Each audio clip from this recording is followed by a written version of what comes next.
दोस्तों नमस्कार। आपका स्वागत है अपने यूट्यूब चैनल पर द साइंस हब में। मैं मिथुन कुमार आपका स्वागत करता हूं। आज मैं आपको साइंस का 6th क्लास का सेकंड चैप्टर बताने वाला हूं, जिसका टॉपिक है भोजन के घटक।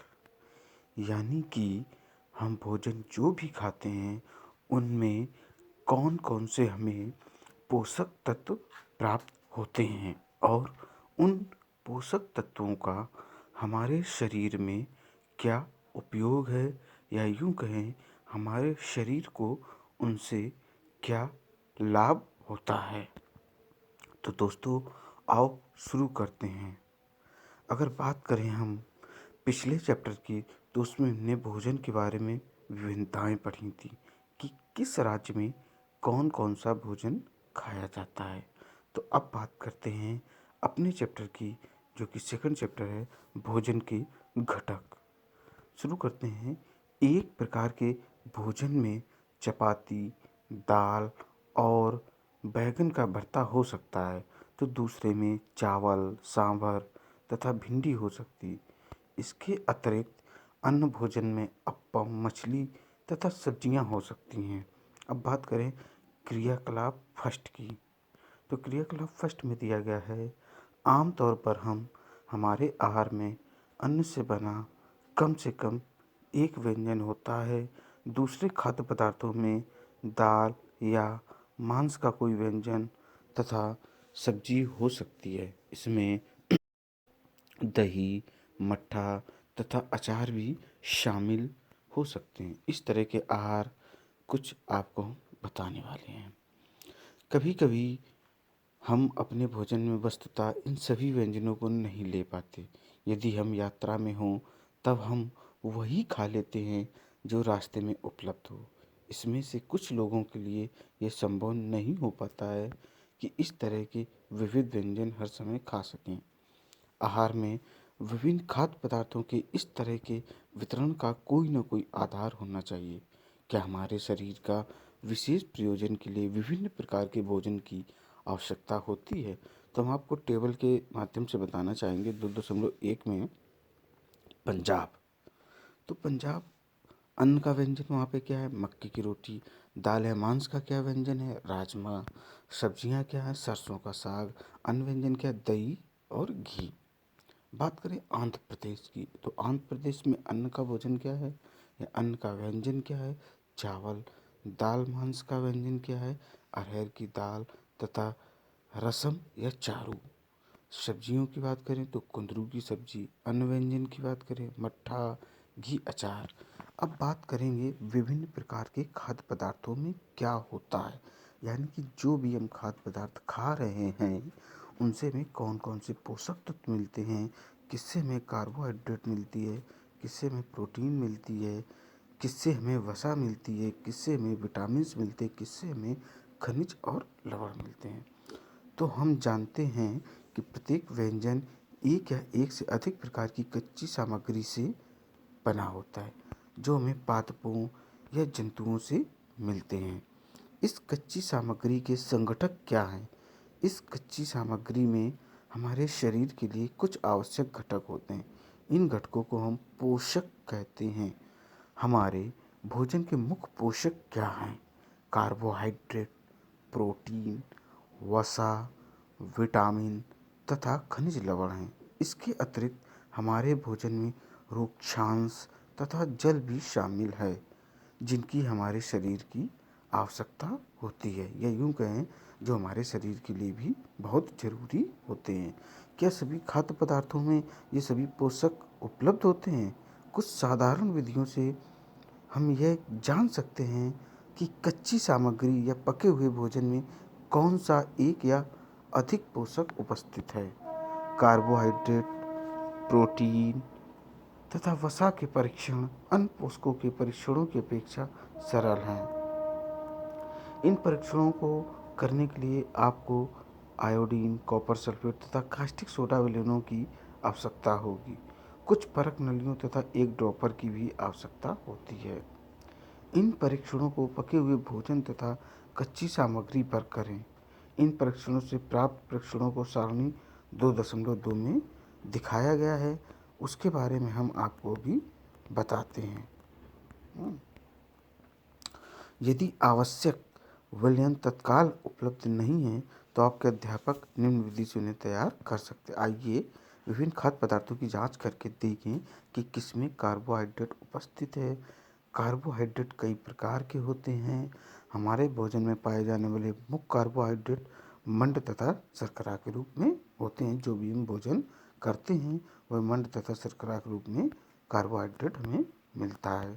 देखो, आयोडीन का तनु विलयन बनाने के लिए जल से आधी भरी परख नली में कुछ बूंदे टिंचर आयोडीन की मिला दीजिए।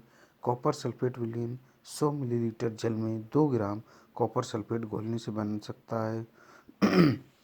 100 मिलीलीटर जल में 10 ग्राम कास्टिक सोडा घोलने से हमें अभीष्ट कास्टिक सोडा विलयन मिल जाता है। अगर हम कार्बोहाइड्रेट की जांच कर रहे हैं खाद्य पदार्थ में, तो किसी खाद्य पदार्थ में मंड है तो हम इसका आसानी से परीक्षण कर सकते हैं। अब दोस्तों, क्रियाकलाप सेकंड देखते हैं। उसमें दिया गया है कि मंड को कैसे पहचानें। मंड के लिए परीक्षण के लिए मान लो परीक्षण के लिए खाद्य पदार्थ या कच्ची सामग्री की अल्प मात्रा लीजिए। इसमें तनु आयोडीन विलयन की 2 या 3 बूंदें डाल दें। अगर खाद्य पदार्थ के रंग में होने वाले परिवर्तन को देखिए, यह नीला या काला हो गया तो ये चीज़ दर्शाता है कि इसमें कार्बोहाइड्रेट उपस्थित है। और बात करें प्रोटीन के परीक्षण के लिए, तो प्रोटीन के परीक्षण के लिए किसी खाद्य पदार्थ की थोड़ी मात्रा लीजिए। जिस खाद्य पदार्थ का परीक्षण करना है, यदि वह ठोस है तो पहले उसका पेस्ट अथवा चूर्ण बनाने की आवश्यकता है। खाद्य पदार्थ की थोड़ी मात्रा को पीस कर या मसल कर उसके चूर्ण को एक साफ परख नली में डाल दें और 10 बूंद जल डालकर उसे अच्छी तरह हिलाएं। अब ड्रॉपर की सहायता से परख नली में 2 बूंद कॉपर सल्फेट का विलयन तथा 10 बूंद कास्टिक सोडा का विलयन डाल दें। अच्छी तरह हिलाकर कुछ मिनट के लिए परख नली को रख दो। क्या देखा, क्या समझ में आया? क्या परख नली का पदार्थ बैंगनी रंग का हो गया? बैंगनी रंग खाद्य पदार्थ में प्रोटीन की उपस्थिति को दर्शाता है। कौन सा रंग? बैंगनी रंग खाद्य पदार्थ में प्रोटीन की उपस्थिति को दर्शाता है। अब बात करें वसा के परीक्षण के लिए, तो खाद्य पदार्थ की अल्प मात्रा लीजिए, इसे एक कागज के टुकड़े में लपेटकर कूटिए। ध्यान रखें कि कागज न फट जाए, इस बात का विशेष ध्यान रखें, कागज न फट जाए। अब कागज को सीधा कीजिए और ध्यानपूर्वक देखिए, क्या इस पर तेल के धब्बे हैं? कागज को किसी प्रकाश के सामने लाएं, किसी प्रकाश के सामने लाएं, चाहे वो सूर्य का प्रकाश हो, चाहे बल्ब का प्रकाश हो, चाहे एलईडी का प्रकाश, कोई भी प्रकाश हो। तो क्या आपको इस धब्बे से होकर आने वाला धुंधला प्रकाश दिखाई देता है? कागज पर तेल का धब्बा खाद्य पदार्थ में वसा की उपस्थिति दर्शाता है। खाद्य पदार्थ में कभी कभी जल की भी कुछ मात्रा हो सकती है।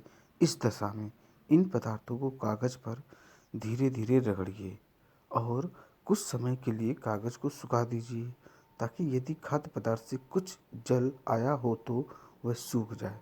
इसके बाद यदि कागज पर तेल का कोई धब्बा न रहे तो यह पता चलता है कि खाद्य पदार्थ में वसा उपस्थित नहीं है। दोस्तों, ये परीक्षण क्या दर्शाते हैं? क्या वसा, प्रोटीन तथा मंड उन सभी खाद्य पदार्थों में उपस्थित है जिनका आपने परीक्षण किया है?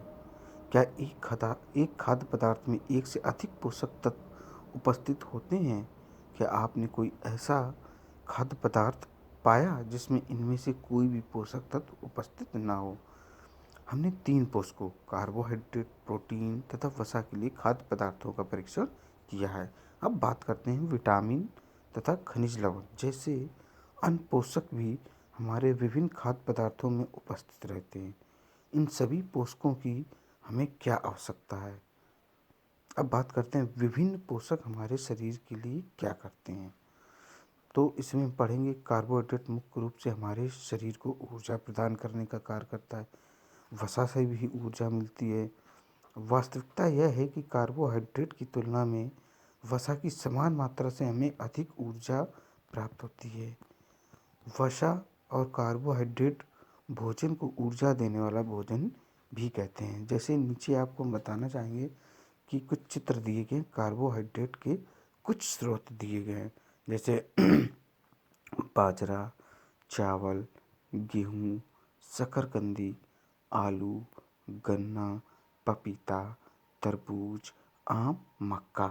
ये सारे के सारे पेड़ पौधों से प्राप्त कार्बोहाइड्रेट के मुख्य स्रोत होते हैं। अब बात करें जैसे मूंगफली, सूरजमुखी का तेल, सरसों का तेल, नारियल का तेल, घी, तिल, ये क्या हैं? ये आपके वसा के मुख्य स्रोत हैं। और वसा हमें जंतुओं से कैसे प्राप्त होती है? जैसे मछली से, मांस से, घी से, दूध से, क्रीम से, मक्खन से और अंडे से। अब बात करते हैं हम लोग प्रोटीन्स की।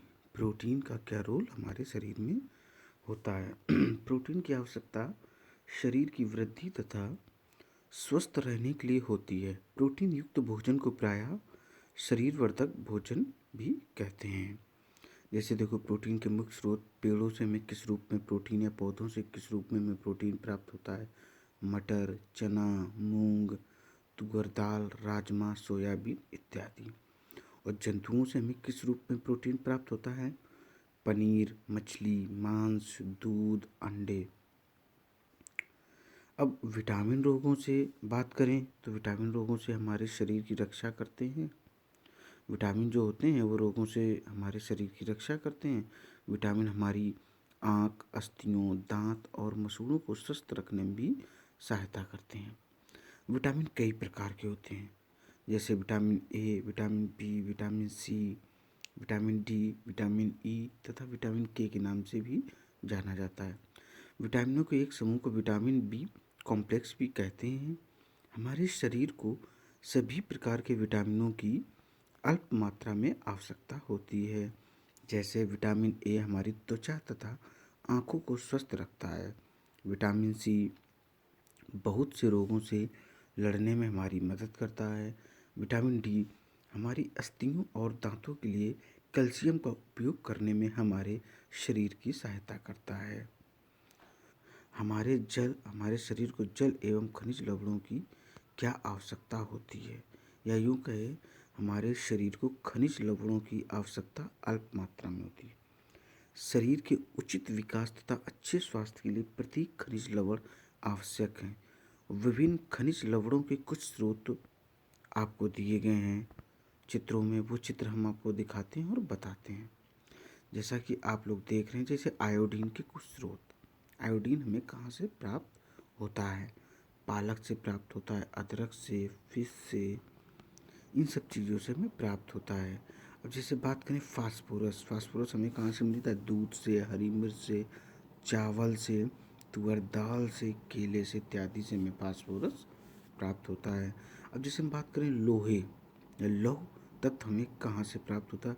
जैसे इससे मिलता है पालक से, एप्पल से, अमरूद से, इन सब चीज़ों से हमें ये लौह के स्रोत मिलते हैं, लौह तत्व हमें प्राप्त होता है। बात करें कैल्शियम, कैल्शियम में कहाँ से मिलता है? दूध से, अंडे इत्यादि से हमें ये मिलते हैं। ये सारे के सारे जो उदाहरण थे वो कुछ खनिज लवणों के स्रोत थे।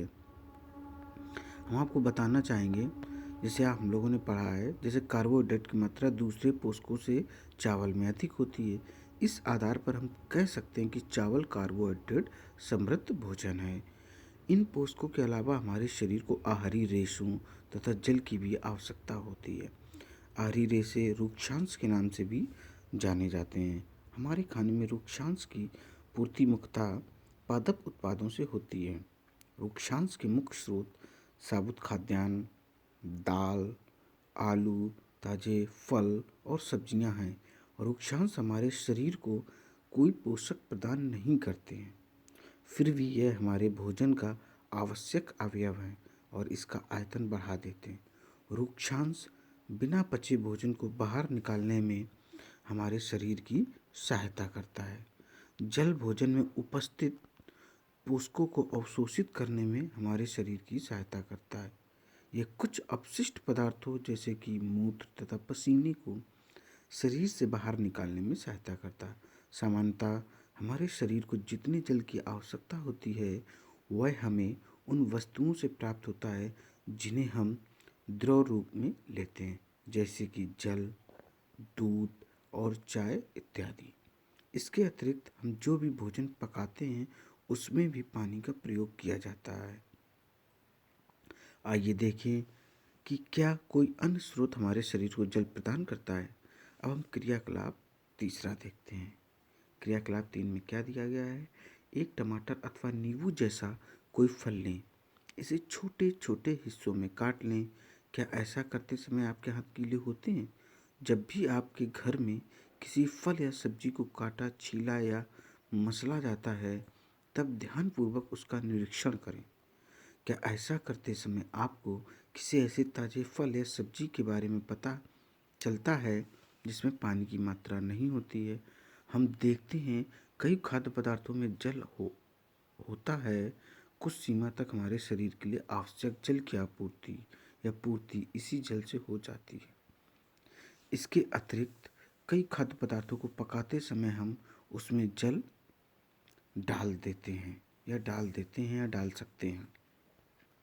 संतुलित आहार सामान्यतः पूरे दिन में जो कुछ भी हम खाते हैं उसे आहार कहते हैं। हमारे शरीर की वृद्धि और अच्छे स्वास्थ्य को बनाए रखने के लिए हमारे आहार में वे सभी पोषक तत्व उचित मात्रा में होने चाहिए जिनकी हमारे शरीर को आवश्यकता है।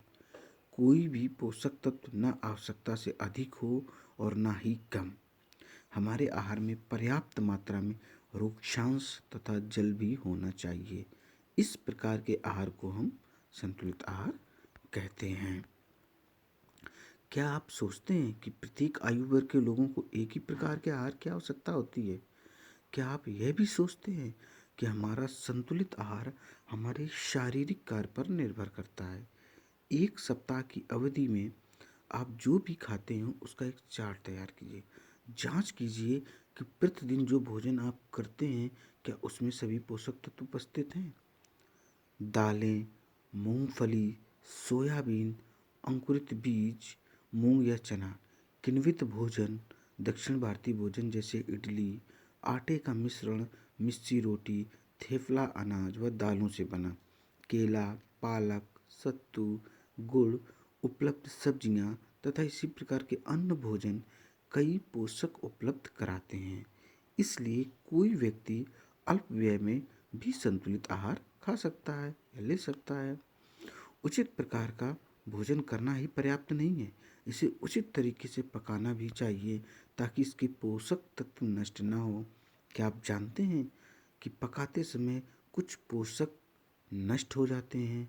छिलका उतारकर यदि सब्जियों और फलों को धोया जाता है तो यह संभव है कि उनके कुछ विटामिन नष्ट हो जाएं। सब्जियों और फलों की त्वचा में कई महत्वपूर्ण विटामिन तथा खनिज लवण होते हैं। चावल और दालों को बार बार धोने से उनमें उपस्थित विटामिन और कुछ खनिज लवण अलग हो सकते हैं। हम सभी जानते हैं कि पकाने से भोजन का स्वाद बढ़ता है तथा इसे पचाने में आसानी होती है। इसके साथ साथ पकाने में कुछ पोषक तत्वों की हानि भी हो सकती है। यदि भोजन में अत्यधिक जल का उपयोग किया जाता है और बाद में उसे फेंक दिया जाता है तो कई लाभदायक प्रोटीन तथा खनिज लवणों की हानि हो सकती है। पकाने में विटामिन सी आसानी से गर्मी में नष्ट हो जाता है।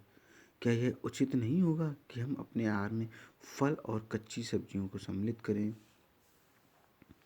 अब बूझों ने सोचा कि हर समय वसा युक्त खाना ही सर्वोत्तम भोजन है। एक कटोरी कार्बोहाइड्रेट युक्त भोजन की अपेक्षा एक कटोरी वसा युक्त भोजन अधिक ऊर्जा देगा। क्या ऐसा नहीं होता है? अतः उससे तली हुई चीज़ें, समोसा, पूरी, मलाई, रबड़ी, पेड़ा आदि प्रचुर वसायुक्त भोजन ही खाया और इसके अलावा कुछ नहीं खाया। क्या आप सोचते हैं कि वह ठीक था? निसंदेह नहीं। इतना अधिक वसा युक्त भोजन खाना हमारे लिए बहुत हानिकारक हो सकता है। हमारे भोजन में वसा की मात्रा अत्यधिक मोटापे का कारण बनती है। अब बात करते अभावजन्य रोग। एक व्यक्ति खाने के लिए पर्याप्त भोजन पा रहा है लेकिन कभी कभी उसके भोजन में किसी विशेष पोषक की कमी हो जाती है। यदि यह कमी लंबी अवधि तक रहती है तो वह व्यक्ति उसके अभाव से ग्रसित हो सकता है। एक या अधिक पोषक तत्वों का अभाव हमारे शरीर में रोग अथवा विकृतियां उत्पन्न कर सकता है।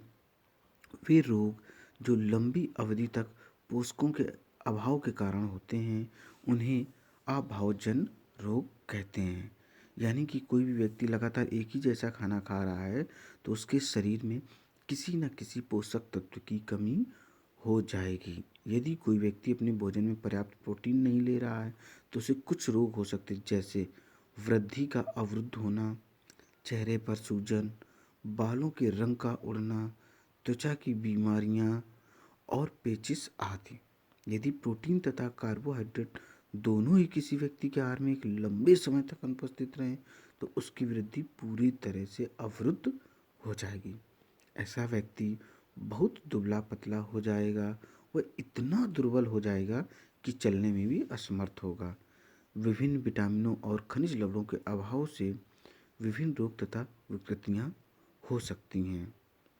सभी आभावजन रोगों की रोकथाम संतुलित आहार लेने से की जा सकती है। यानी कि अगर आपके शरीर में कोई भी पोषक तत्व की कमी है तो आप संतुलित आहार लें, जिससे वो बीमारी आपके शरीर से जल्द या उस पोषक तत्व की कमी जल्द से जल्द खत्म हो जाए।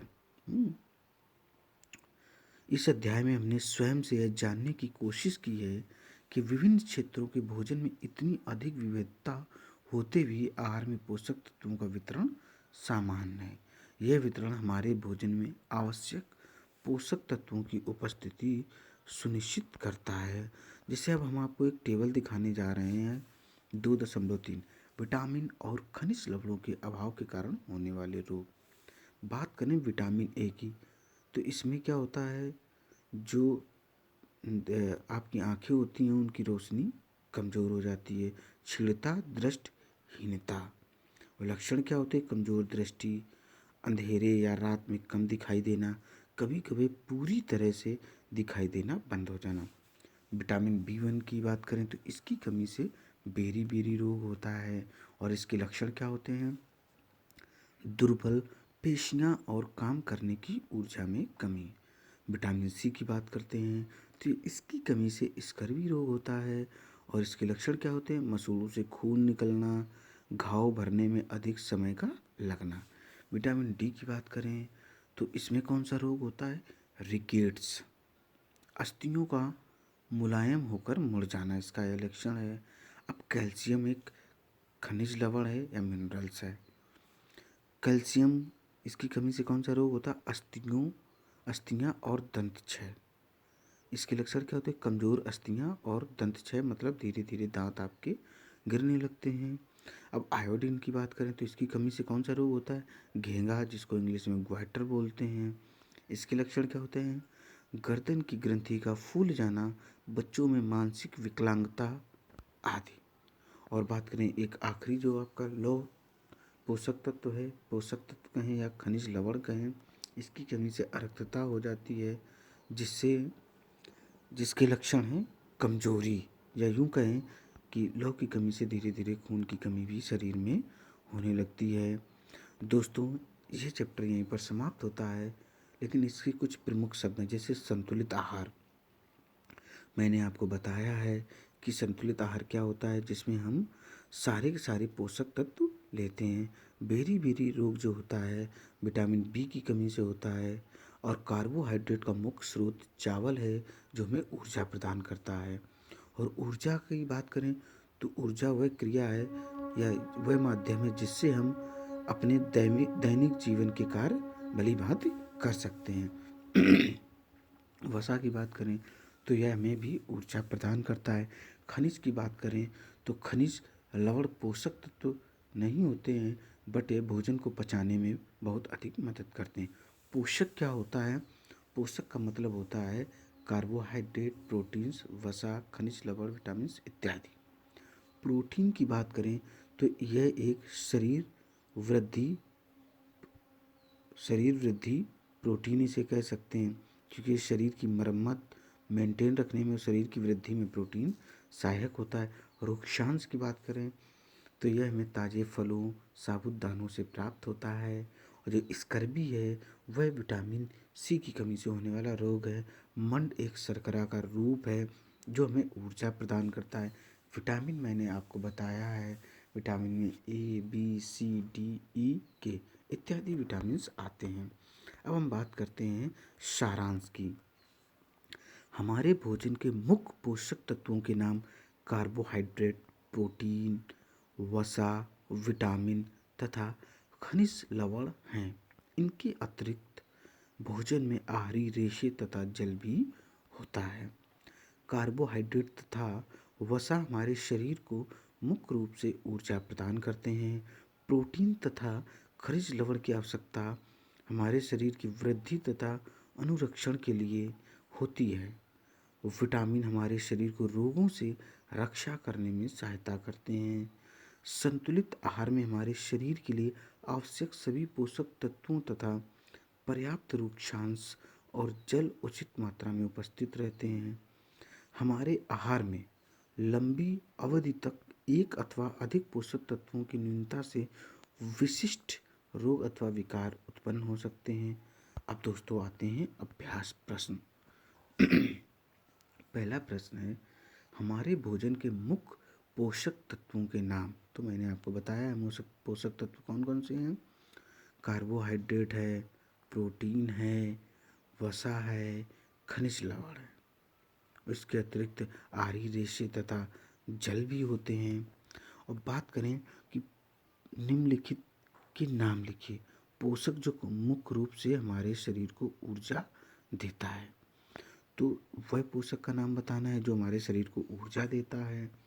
तो कार्बोहाइड्रेट और वसा दो मुख्य रूप से ऐसे पोषक तत्व हैं जो हमारे शरीर को ऊर्जा प्रदान करते हैं। अब ख नंबर आ जाए, पोषक जो हमारे शरीर की वृद्धि और अनुरक्षण के लिए आवश्यक है। तो हमने आपको पहले भी बताया था, शरीर की वृद्धि और सुरक्षा के लिए कौन कार्य करता है? प्रोटीन कार्य करता है। और प्रोटीन के मुख्य स्रोत क्या हैं? सभी प्रकार की दालें हैं। वह विटामिन जो हमारी अच्छी दृष्टि के लिए आवश्यक है, विटामिन ए। ध्यान नंबर देखिए, वह खनिज जो अस्थियों के लिए आवश्यक है। तो कौन कौन सा है? कैल्शियम है। अब आते हैं प्रश्न नंबर 3 पर। दो ऐसे खाद्य पदार्थों के नाम लिखिए जिनमें निम्न पोषक प्रचुर मात्रा में उपलब्ध होते हैं। जैसे वसा। वसा के लिए जितनी तेल से बनी हुई चीज़ें हैं, चाहे घी हो, चाहे पूड़ी हो, ये सब क्या है? वसा के स्रोत हैं। मंड की बात करें तो मंड का मतलब है जिसमें हमें शुगर या चीनी प्राप्त हो, जैसे सभी प्रकार की मिठाइयाँ होती हैं।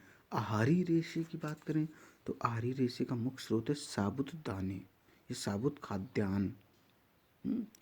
इसमें दाल भी आते हैं, आलू भी, चावल भी आहारी रेशे के अंतर्गत आते हैं और ताज़ी सब्जियां भी आती हैं। प्रोटीन का मुख्य स्रोत मैंने आपको बताया, सभी प्रकार की दालें हो गई, चिकन हो गया, अंडा हो गया, दूध हो गया। अब दोस्तों आते हैं प्रश्न नंबर 4 पर। इनमें सही कथन को अंकित कीजिए। का नंबर क्या दिया गया है? केवल चावल खाने से हम अपने शरीर की पोषण आवश्यकताओं को पूरा कर सकते नहीं, हमें और भी पोषक तत्व चाहिए। और चावल में सिर्फ और सिर्फ कार्बोहाइड्रेट होता है। कार्बोहाइड्रेट से हमारे शरीर में ऊर्जा मिलेगी, लेकिन शरीर की संरक्षण कौन करेगा, सुरक्षा कौन प्रदान करेगा? अब आते हैं प्रश्न नंबर ख पे। संतुलित आहार खाकर अभावजन या रोगों को रोकथाम की जा सकती। बिल्कुल सही है। अगर हम संतुलित आहार लेते हैं तो हमारे शरीर में किसी भी प्रकार के रोग होने की संभावना बहुत कम या यूं कहें बिल्कुल नहीं होती है। आते हैं प्रश्न नंबर ग पर। शरीर के लिए संतुलित आहार में नाना प्रकार के खाद्य पदार्थ होने चाहिए। बिल्कुल सही है, क्योंकि अगर हम अपने शरीर को या हमें सारे पोषक तत्व चाहिए तो हमें विभिन्न प्रकार के खाद्य पदार्थ लेने चाहिए या खाने चाहिए। अब आते हैं प्रश्न नंबर घ पर। शरीर को सभी पोषक तत्व उपलब्ध कराने के लिए केवल मांस पर्याप्त है? बिल्कुल नहीं, क्योंकि मांस में हमने पहले भी पढ़ा है प्रोटीन की अधिकता होती है। अगर हम सिर्फ प्रोटीन लेंगे तो हमारी शरीर को ऊर्जा कैसे मिलेगी? तो इसलिए हमें मांस के अलावा सभी चीज़ें या सभी प्रकार के खाद्यान्न पदार्थ या खाद्यान्न भोज लेने चाहिए। रिकेट्स विटामिन डी के अभाव से होता है, जिसे हम हिंदी में सूखा रोग बोलते हैं। वो विटामिन डी की कमी से होता है। प्रश्न नंबर ख पर आते हैं। विटामिन बी की कमी से बेरी बेरी नामक रोग होता है। और प्रश्न नंबर ग पर आते हैं। विटामिन सी के अभाव से स्कर्वी नामक रोग होता है। हमारे भोजन में घ नंबर बता रहे हैं, हमारे भोजन में विटामिन ए के अभाव से रतौंधी नामक रोग होता है। तो ये सब चीज़ें मैंने आपको बताई हैं। दोस्तों, उम्मीद है ये वीडियो आपको पसंद आया होगा। और दोस्तों, मैं फिर से आपको बताना चाहूँगा, ये क्लास 6 का सेकंड चैप्टर दिया है। इसके पहले मैं फर्स्ट चैप्टर पढ़ा चुका हूँ और ऐसे आगे सीरीज आपको मिलती रहेंगी। आपने धैर्यतापूर्वक इस चैप्टर को सुना, पढ़ा, समझा और मैं उम्मीद करता हूँ कि आपको पसंद आएगा। और प्लीज़ लाइक करें, सब्सक्राइब करें और शेयर करें अपने यूट्यूब चैनल को द साइंस हब।